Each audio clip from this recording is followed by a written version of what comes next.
الحمدللہ رب العالمین والصلاة والسلام علی حبیبہ محمد وآلہ وصحبہ اجمعین اما بعد فاعوذ باللہ من الشیطان الرجیم بسم اللہ الرحمن الرحیم وَإِن كُنتُمْ عَلَى سَفَرٍ وَلَمْ تَجِدُوا كَاتِبًا فَرِهَانٌ مَقْبُوضًا اللهم سبحانك لا علم لنا إلا ما علمتنا إنك أنت العليم الحكيم مولاي صل وسلم دائما ابدا على حبیبک من زانت به الرسل معزز سامعین کرام السلام علیکم ورحمۃ اللہ وبرکاتہ۔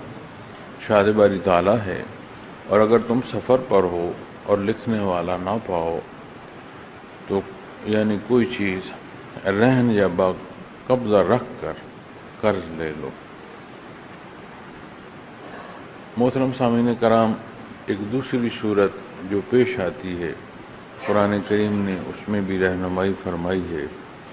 گزشتہ بیان میں اگر آپ یاد فرمائیں تو جو لین دین، اس کی تحریر، اس کے ایک ایک جزیات پر رہنمائی فرمائی گئی۔ پھر بعد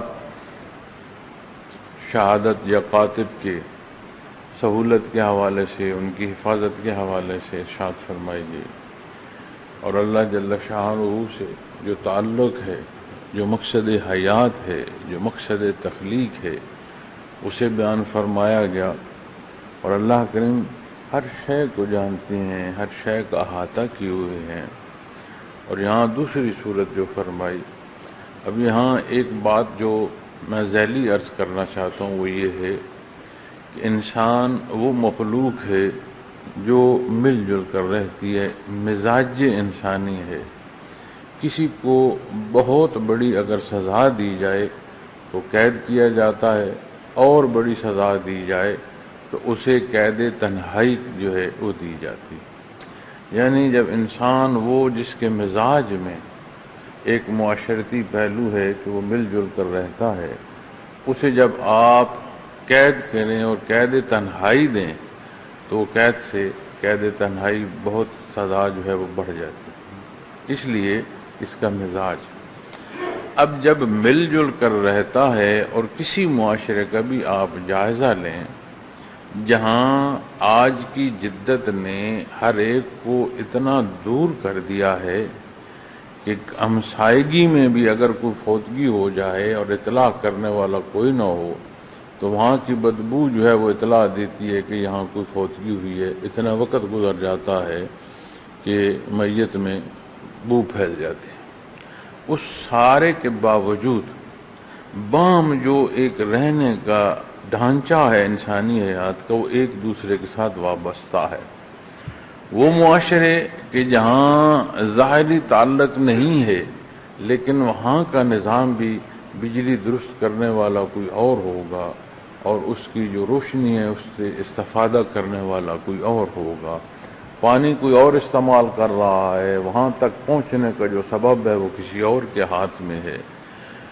جس راہ سے گزر کر کوئی گھر جا رہا ہے، اس راہ کی تعمیر کوئی اور کر رہا ہے، اور اس پر سے گزر کوئی اور رہا ہے۔ یہ ان معاشروں کی بات کر رہا ہوں جہاں ہر کوئی اپنی اپنی زندگی بسر کر رہا ہے اور دوسرے کے ساتھ کوئی تعلق ظاہری یا عزیزداری کے پہلوؤں میں یا کلام کے پہلوؤں میں بالعموم نہیں۔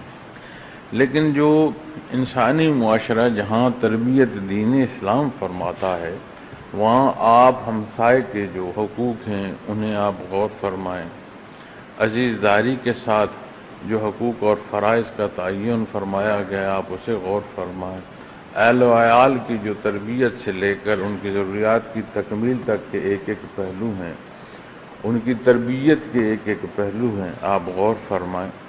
پھر ہر ایک کی جو حیثیت ہے ہر پہلو سے اس میں کوئی نہ کوئی قدر مختلف ہے۔ جب قدر مختلف ہے اور اکٹھا رہنا ہے اور ضروریات ایک دوسرے سے جڑی ہیں تو یقیناً ایسی جگہ یا ایسا مقام یا ایسا وقت ضرور آتا ہے اور آتا رہتا ہے جہاں ایک دوسرے کی معاونت درکار ہوتی ہے۔ یہی جو پہلو کہ جہاں ایک دینی احکام اور دینی رہنمائی کے مطابق جو معاشرہ ہے وہاں یہ پہلو بھی ہمیں بہت زیادہ نظر آتا ہے کہ کہیں کسی کی کوئی ضرورت ہو تو وہ کسی سے قرض حسنہ لے لے، پھر اس ضرورت مند کے لیے اس وقت کا جو سخت وقت ہے اس میں اسے سہولت دینا اجر و ثواب ہے۔ پھر اگر کوئی قرض لیتا ہے لوٹا نہیں پاتا اسے فرصت دینا، اسے سہولت دینا، اس سے متعلق اللہ کریم نے یہ اس کیفیت اور حال کو پسند فرمایا ہے۔ تو باہم جو معاونت ہے اور ایک دوسرے کو سہولت دینا ہے، یہ وہ حصہ ہے جو معاشرے کو مضبوطی دیتا ہے اور معاشرے میں ایک اتفاق پیدا کرتا ہے۔ اب ان تمام مراحل میں جہاں ہم غلطی کرتے ہیں وہ غلطی ہمیں بجائے باہم محبت کے باہم نفرت پر پہنچا دیتی۔ اس میں بہت بڑا ہاتھ جو ہے اور بہت بڑا جو پہلو ہے یہ لین دین کا ہے۔ دولت کے حوالے سے مزاج میں بھی اگر ایمان کی پختگی نہ ہو تو یہ دنیا کی طرف جو مزاج مائل ہوتا ہے اس میں ایک بہت بڑا حصہ زر کا بھی ہے کہ دولت کے لالچ میں بندہ بہہ جاتا ہے۔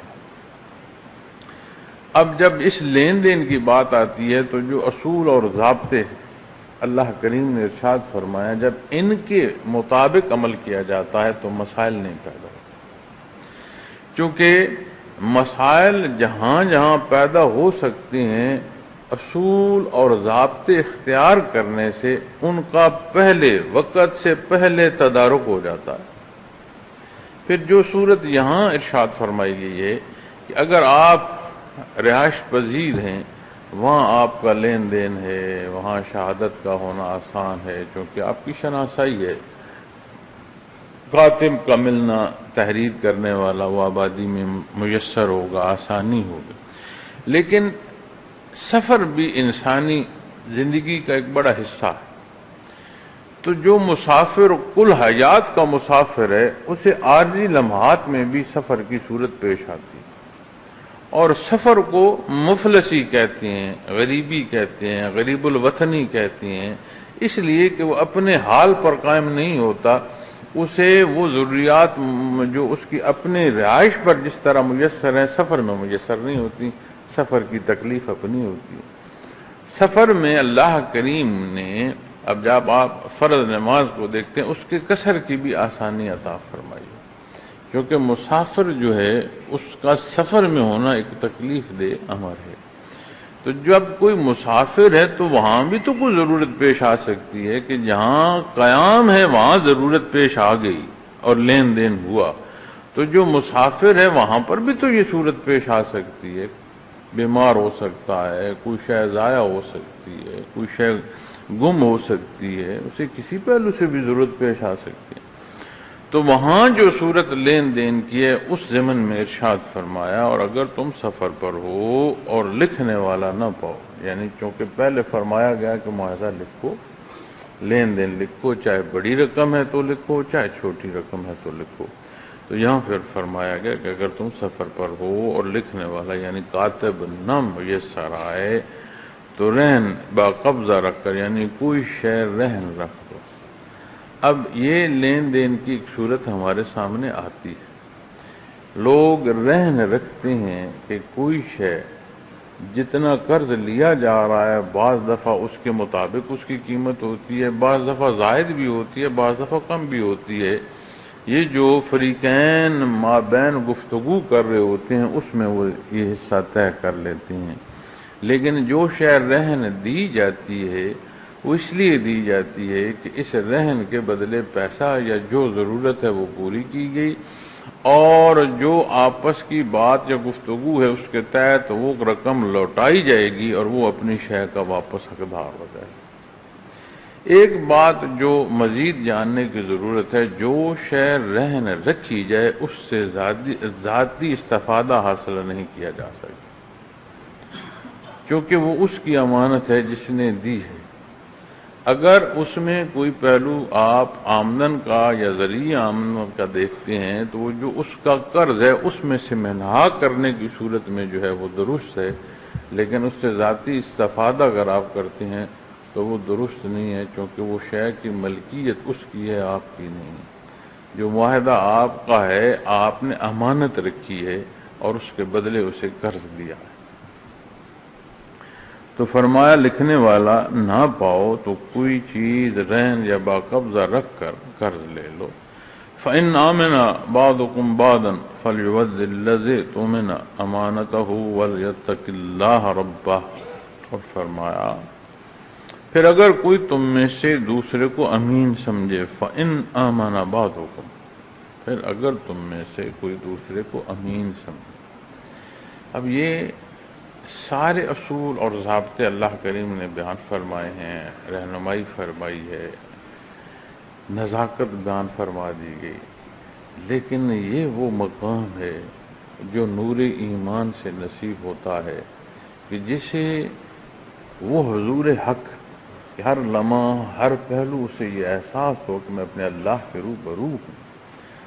وہ جو تعلق مع اللہ ہے، اس سے وہ جو تقویت باطنی ایمان میں نصیب ہوتی ہے، وہ ظاہر میں اس درجے پر پہنچ جاتی ہے کہ وہ اصول اور ضابطے کا پابند کرتا ہے خود اپنے آپ کو۔ ایک ہے معاہدہ پابند کر رہا ہے، تحریر پابند کر رہی ہے، شہادت پابند کر رہی ہے۔ کوئی بھی معاملہ پیش آیا تو وہ کاتب بھی گواہی دے گا اور وہ جو شہادت دے رہے ہیں لوگ وہ بھی گواہی دے گا۔ اور وہ کب پیش آئے گا؟ جب تنازع کھڑا ہوگا، کوئی کمی بیشی ہوگی، ہر دو صورت میں، کسی کو غلط فہمی ہوگی تو بھی، اور اگر کوئی بدنیت ہی پر کر رہا ہے تو بھی۔ اب یہاں وہ کیفیت بیان فرمائی جا رہی ہے اور مسافر کی نسبت سے بیان فرمائی جا رہی ہے کہ اگر اسے کوئی شے ضرورت آ گئی تو وہ شے اس کے پاس جو کچھ ہے رہن رکھ دے اور اس سے لے لے۔ اب رہن کے بدلے اس نے اپنے لیے ضرورت پوری کی، جس سے ضرورت لی اس کے پاس ایک ایسی صورت موجود ہے کہ اسے ایک قسم کی ضمانت ہے کہ اس کا جو لین دین ہے وہ ضائع نہیں۔ لیکن اللہ کریم نے فرمایا کہ اگر ایسی صورت بھی نہ ہو، فرمایا پھر اگر کوئی تم میں سے دوسرے کو امین سمجھے، یعنی یہ جو رشتہ ایمان کا ہے، یہ جو اخوت اور بھائی چارہ اللہ کریم نے عطا فرمایا ہے، جو اللہ کا حکم اور نبی کریم صلی اللہ علیہ وسلم کا اتباع ہے، اس کا نصیب ہونا اس درجے پر پہنچاتا ہے کہ دوسرے کی بات پہلے آتی ہے، پہلے اپنی بات کی تکمیل جو ہے وہ اہم اور ضروری ہو جاتی ہے۔ آپ کسی بھی معاہدے میں فریقین بات کرتے ہیں تو پہلا حصہ جو بیان فرمایا گیا ہے فریقین کو ایک ضابطے میں دیا گیا، لیکن جب بات ایمان کی، ایمانداری کی آ رہی ہے، امین ہونے کی آ رہی ہے، تو وہاں اللہ جل شانہ جو ایسا فرما رہے ہیں کہ اگر کوئی دوسرے کو امین سمجھتا ہے، دوسرے کو امین سمجھے اور بغیر رہن کے، تو امانت دار کو چاہیے۔ اب کوئی شے رہن نہیں رکھی، اس نے امین سمجھا کہ یہ ایمان والا ہے، اسے اپنے اصول اور ضابطے کا پاس ہے، یہ اپنے وعدے کی خلاف ورزی نہیں کرے گا، تو پھر فرمایا گیا ہے تو امانت دار کو چاہیے کہ امانت دار کی امانت ادا کرے۔ یعنی اگر یہ صورت نہ بنے، رہن نہ دے پائے، اس کے پاس شے نہ ہو اور امانت داری پر لحاظ کرتے ہوئے وہ دے دے، تو پھر جس نے امانت داری کا لحاظ کیا ہے پھر اس کا وہ لحاظ کرو کہ اسے اس کی امانت کی ادائیگی کرو جو معاہدہ اس کے ساتھ کر رہے ہو۔ فی زمانہ بے شمار مسائل کا ہم شکار ہیں، جن میں سے یہ جو باہم معاملات ہیں ان میں بھی ہم بہت دور جو ہے گراوٹ کا شکار ہو چکے ہیں۔ یقیناً انسانی مزاج یا انسانی معاشرے کی ضرورت ہے کہ وہاں قانون کا نفاذ ہو، لیکن اگر کہیں قانون کا نفاذ نہیں ہے تو وہ جو توحید کا اعلان کر رہے ہو، جو شہادت کا اقرار کر رہے ہو، اس کی پابندی کوئی نہیں۔ بالعموم انسانی معاشرے کی ضرورت ہے، مزاج انسانی کی ضرورت ہے کہ اسے ایک نظم دیا جائے اور اس نظم کا اطلاق ہو، یعنی قانون ہو اور مساوات کے ساتھ اس کا اطلاق ہو۔ یہ انسانی مزاج کی ضرورت ہے۔ اسے جتنی جزا و سزا کا احساس مضبوط ہوتا ہے اتنا اس کی اصلاح ہوتی ہے. یہ پابندی کرتا ہے، تجاوز نہیں کرتا. اب جب بات نفاذ کی نہ نظر آ رہی ہو تو کیا مسلمان اپنی مرضی پر عمل کرے؟ تو وہ جو اس نے عہد اپنے اللہ سے کیا ہے اس کی کوئی اس کے نزدیک حیثیت نہیں. تو ہمیں یہ دیکھنے کی ضرورت ہے، کیونکہ جب معاشرے میں کمزوری پیدا ہوتی ہے تو ہم اس کمزوری کا فائدہ ناجائز اٹھانے کی کوشش کرتے ہیں. کچھ عرصہ پہلے کسی نے بات کی، اس نے کہا کہ جائز یا ناجائز کچھ بھی لکھنا یا پڑھانا یا تحریر کرانا ہے، اور اس میں آپ کو ضرورت ہے کہ نظام حکومت کی معاونت تو ایسے حالات ہیں کہ آپ جائز کرانا چاہیں تو جائز کرا لیں، آپ ناجائز کرانا چاہیں تو ناجائز کرا لیں، پوچھنے والا کوئی نہیں. میں اپنے معاشرے کی بات کر رہا ہوں. لیکن اگر پوچھنے والا کوئی نہیں تو یہ جو اللہ جل شانہ کے روبرو ہونے کا ایمان ہے، جو اس کی وحدانیت کا اقرار ہے، جو اقرار ہے اپنی بندگی کا، اور جو جزا و سزا اخروی کو دیکھتے اور کہتے اور سنتے ہو، اس کا مقام پھر کیا ہے؟ اگر کوئی نہیں دیکھ رہا، کوئی نہیں پوچھ رہا، کیا اللہ کریم نہیں دیکھ رہے؟ کیا یہ جواب دہی روز محشر اس کے روبرو نہیں ہوگی؟ یقیناً اللہ کریم دیکھتے ہیں، جانتے ہیں، اور یقیناً اس کے روبرو ہر ایک نے حاضر ہونا، ہر ایک نے بلا تفریق تمام خلائق اس کے روبرو حاضر. تو سمجھ آتی ہے کہ جو اعمال کا حکم دیا گیا ہے مانا ہے. اس کے بعد جو حکم ہے بنیادی حصہ آتا ہے اعمال میں عبادات کا، جہاں جو حکم ہے اس کے مطابق عمل کرو. پھر عبادات کو جب ہم دیکھتی ہیں تو ہم دعائیں کراتے ہیں، دعا کریں کہ جی میری عبادت درست ہو جائے، دعا کریں میں نمازی ہو جاؤں، دعا کریں کہ میرا برتاؤ جو ہے یا مزاج جو ہے وہ صالح ہو جائے، دعا کریں کہ دنیا کی زندگی میری کامیاب ہو جائے، دعا کریں کہ مجھے کوئی تکلیف نہ ہو. ساری باتیں دعا کی نسبت سمجھ آ رہی ہیں. اللہ جل شانہ نے دائرے دنیا کو سبب سے پیدا فرمایا. اس میں سبب درکار. کیا سبب اختیار کر رہے ہو؟ لیکن جب اپنی طرف بات آئے تو وہاں وہ چاہتے ہو جو تمہارا نقص مان رہا ہے یا کہہ رہا ہے، اور کہتے ہو دعا کرو. میاں اگر تجھے صحت کی طلب ہے تو زہر نہیں، دودھ پیو اور پھر صحت کی دعا کرو. اگر زہر پیو گے اور صحت کی دعا کرو گے تو تم نے جو اللہ کریم نے سبب دیے ہیں ان کی مطابقت اختیار نہیں کی. اسی طرح جب نماز کی ادائیگی، عبادات کی ادائیگی کی بات آتی ہے تو اس کا وہ ضروری یا وہ کیفیت یا حال جو اس کا لازم ہونے کی ہے، وہ اقرار کتنا مضبوط ہے، کتنی طلب ہے کہ اپنے اللہ جل شانہ کا حکم جو ہے اسے مانو. کتنی طلب صادق ہے جو تمہیں مصلی پر جا کھڑا کرتی ہے، اسے نہیں جانچو گے، اسے نہیں تولو گے.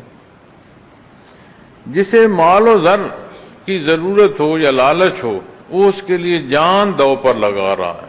کیا یہ آئے روز ہم نہیں سنتے خبریں جو ڈاکے ڈال رہے ہیں، چوریاں کر رہے ہیں، فساد کر رہے ہیں؟ یہ جو چھینا جھپٹی ہے آپ کے نزدیک کیا یہ آسان ہے؟ جان پر کھیلتے ہیں، یا اگلے کی جان گئی یا اپنی جان گئی، لوٹ مار کر رہے ہوتے ہیں. کس لیے؟ جان پر اس لیے کھیل رہے ہیں کہ روپے پیسے کا لالچ ہے. روپے پیسے پر جان کھیل رہے ہیں، اور ہمیں نماز کے لیے ضرورت ہے کوئی دعا کرے اور ہماری نماز شروع ہو. اب آپ غور فرمائیں کہ ہمیں اس کی طلب کتنی ہے. میں دعا سے منع نہیں کر رہا، دعا کے لیے کہنے سے منع نہیں کر رہا. دعا حدیث شریف میں آتا ہے عبادت ہے، شرف ہم کلامی ہے اپنے اللہ سے. اللہ کریم کے حضور دعا کی جائے، اللہ کو پسند ہے کہ اس کا بندہ اس سے مانگے. وہ ضرورت بھی پوری فرماتا ہے، ساتھ اجر اور ثواب بھی عطا فرماتا ہے. ضابطے کی بات کر رہا ہوں کہ جو حصہ اپنی طرف ہے اسے اس کا جائزہ بھی تو لو، کیا کر رہے. تو جب بات آئی دوسرے کے امین ہونے کی، تو امانت دار ہونا یہ ایک وصف ہے. اس وصف کی جو تقویت ہے، حصول اور تقویت، بنیادی طور پر ایمان ہے، پھر جتنا ایمان مضبوط ہوگا اس وصف میں تقویت ہوگی اور مضبوطی آئے. پھر اگر کوئی تم میں سے دوسرے کو امین سمجھے تو امانت دار کو چاہیے کہ امانت دار کی امانت ادا کرے، پھر ہیلے بہانے نہ کرے، جو اپنے ذمے ہے اس کی ادائیگی کرے.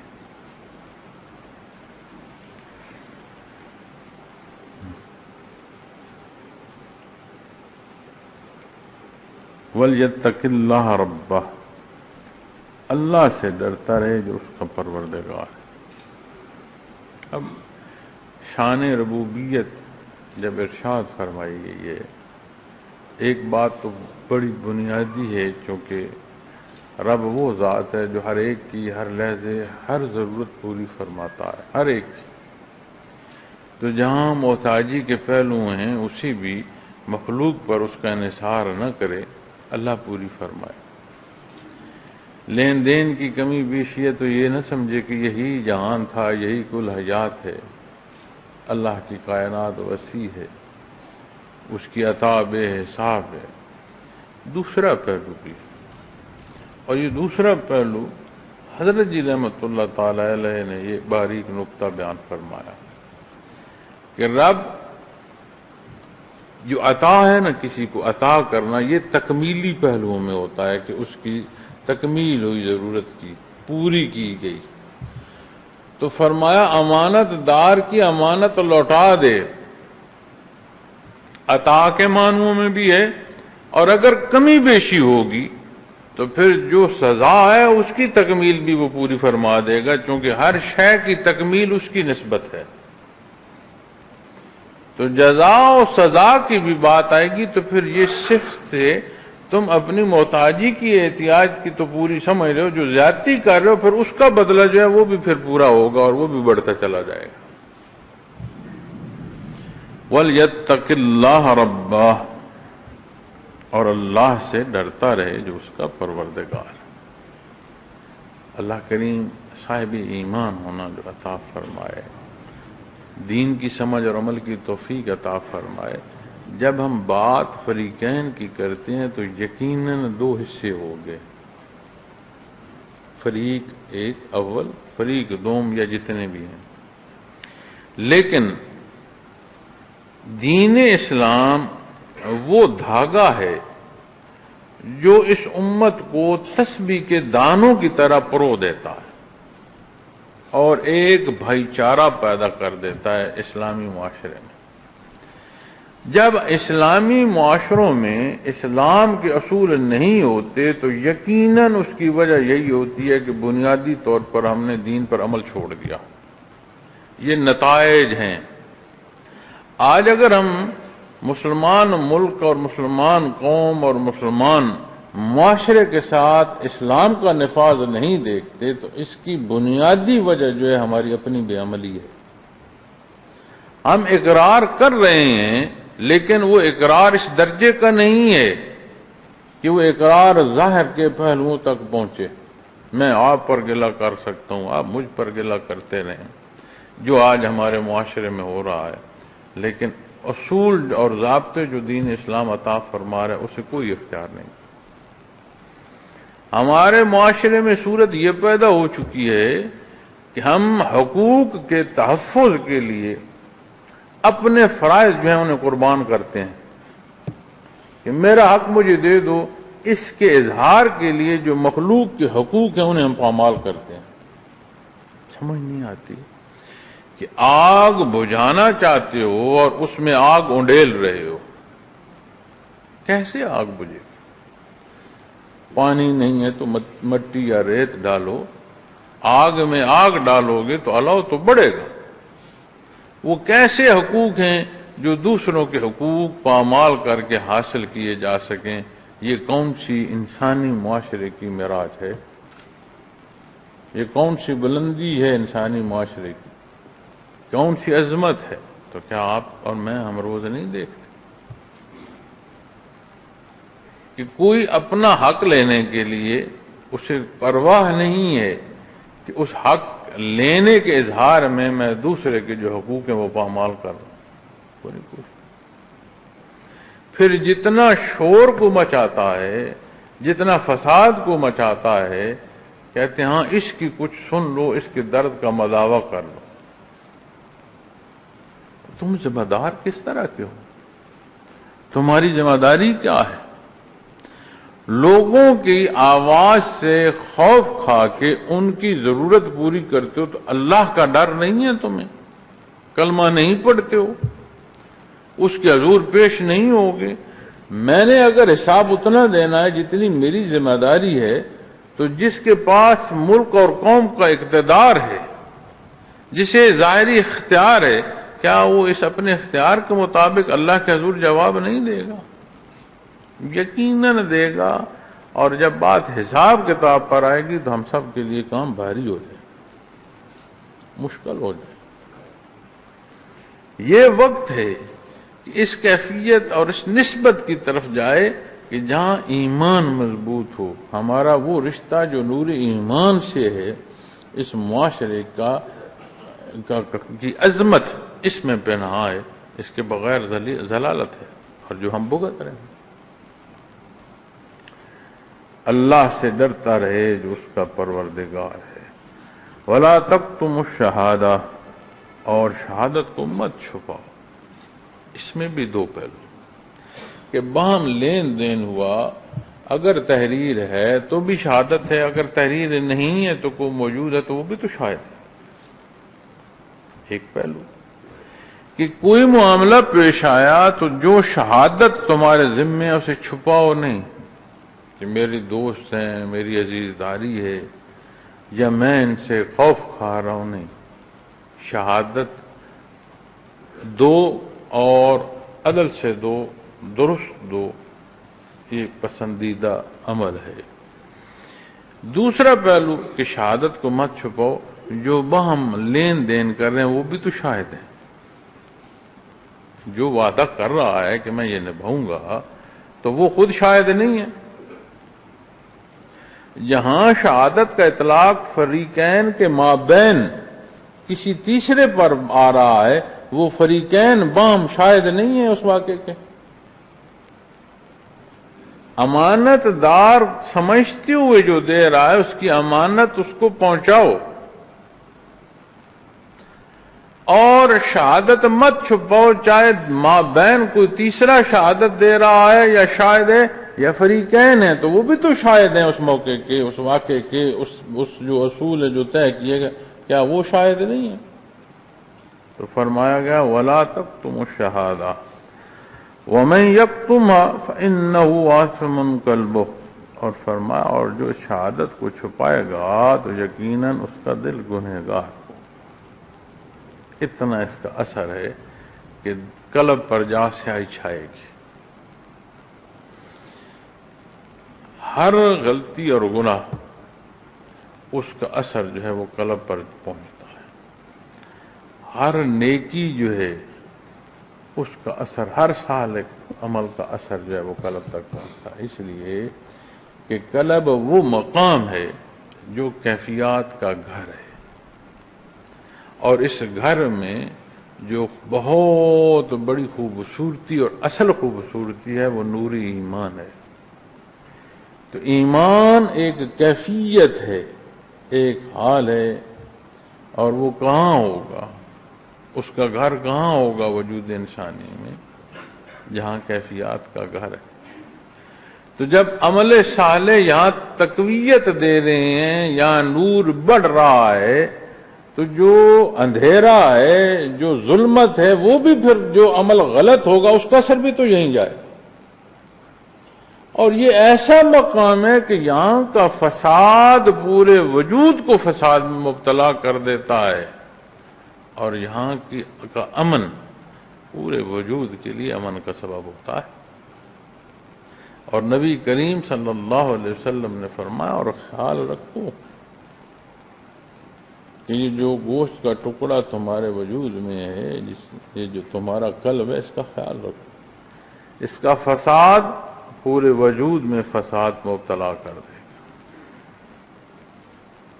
اور اس کی اصلاح درستگی پورے وجود کو اصلاح کا سبب ہو. تو فرمایا، جسے ہم عام سمجھتے ہیں نا کہ میں نے لگی لپٹی بات کی ہے، بس وقت گزر گیا، میں نے ضرورت پوری کر لی، یہ اتنی عام بات نہیں ہے. یہاں جو ظلم کرو گے، زیادتی کرو گے، اس گناہ کا اثر تمہارے یہاں خانہ دل تک جائے گا.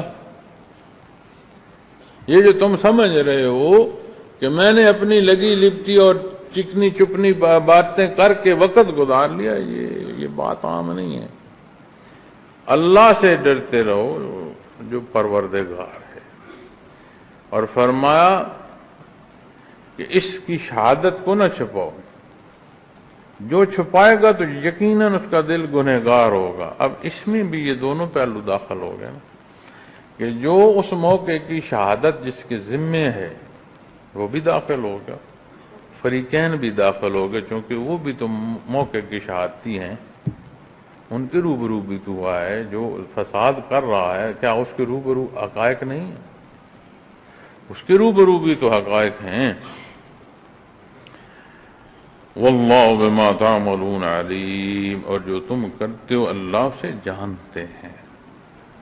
مخلوق کے سامنے پردہ پوشی کرتے رہو، مخلوق کو دھوکہ دیتے رہو، اور یہ بھی بندے کو غلط فہمی ہوتی ہے کہ میں دھوکہ دے رہا ہوں. وہ جو اندر ہوتا ہے نا وہ عام ہو جاتا ہے. جس طرح کا اندر ہے نا اس طرح کا اثر اور کیفیت عام ہو جاتی ہے. بندہ یہ سمجھتا ہے کسی کو معلوم نہیں، یعنی جہاں کھرے دو حقیقت وہاں تک گئی ہوتی ہے. بھلے معلوم ہے یا بھلے نہیں معلوم. فرمایا واللہ بما تعملون علیم، اور جو تم کرتے ہو اللہ اسے جاننے والے ہیں. اللہ سے بھی پوشیدہ کر لو گے، وہ غفور الرحیم جانتا ہے. جو تم کر رہے ہو اب نہیں، جب تم نہیں تھے ازل سے وہ جانتا ہے. تمہارا ہونا اس کے دست قدرت سے ہے، اور جن استطاعت کو بروئے کار لا رہے ہو یہ اس کی عطا ہے. جو تم کر رہے ہو یہ تمہارا فیصلہ ہے، لیکن وہ جانتا ہے، اس سے کوئی شے بعید نہیں ہے. ہمارے لیے ماضی حال مستقبل نے اس کے حضور عرش حاضر. اب اس کیفیت کو دیکھیے، پھر اپنے لین دین کو دیکھیے، پھر جو باہم ہماری گفتگو ہے اس کو دیکھیے، تو شریر کانپ جائے گا. کیوں؟ کہ جس سے گفتگو کر رہا ہوں وہ سن رہا ہے، جواب دے رہا ہے، وہاں معاہدہ کر رہا ہوں، لیکن جو میں سوچ رہا ہوں وہ نہیں جانتا. جو الفاظ کے پیچھے میں نے جو کچھ چھپا رکھا ہے وہ مد مقابل جو ہے وہ نہیں جانتا. فریق دوم جانے نہ جانے اللہ کریم کو خبر ہے. آپ خیال کریں نا جی کہ ایمان اتنا مضبوط نصیب ہو کہ عمل جو کرتے ہوئے جو آپ کے سامنے ہیں وہ بعید ہو جائیں. اولیت اللہ جل شانہ کی ذات ہو کہ میرا اللہ جانتا ہے، میرے اللہ کو خبر ہے، میرا اللہ شاہد ہے. یہ سارے معاملات ہوں گے اور اس کے حضور جا کھڑا ہوں گے. پھر جب یہ بات آتی ہے نا خوف خدا کی، تقوی کی، تو پھر اور بلندی جو ہے وہ نصیب ہوتی ہے کہ یہ ڈر کہ سزا ہوگی، اس سے بہت بلند مقام ہے کہ یہ ڈر میرا اللہ مجھ سے نہ ناراض ہو۔ اللہ کریم یہ نزاکتیں سمجھنے کی توفیق عطا فرمائے۔ وآخر دعوانا الحمدللہ رب العالمین۔